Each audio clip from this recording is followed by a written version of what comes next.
Guys, সবাই কেমন আছো? আশা করছি খুব খুব ভালো আছো। আমি মামার বাড়ি এসেছি, দেখো কত ফুল বাগান। আমার বাড়িতে যেমন করেছি তার থেকে এখানে আমি লাগিয়েছি।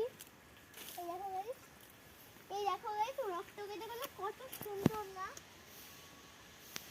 এই দেখো রক্তকেটা লাল থেকে, এটা হচ্ছে ডালিয়া আর এইগুলো হচ্ছে পাহাড়ি গিরা।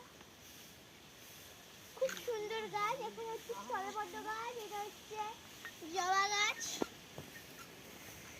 এই দেখো কত সুন্দর। এই দেখো কত পাশে সরষে বাগান। এই দেখো গাইস, সবাই সরষে বাগানে চলে এসেছি। একটা ফুল তুলে নিলাম। এটা আমাদের নয়, এটা লোকেরা আমাদেরকে মারবে। চলো কত সুন্দর দেখো, আমার দিদি কত সুন্দর সুন্দর ফুল লাগিয়েছে। আসো, একটা ফুল তোমাদেরকে তুলেই দেখে দিলাম। এই দেখো, এসো দেখো কত সুন্দর রক্ত। দেখো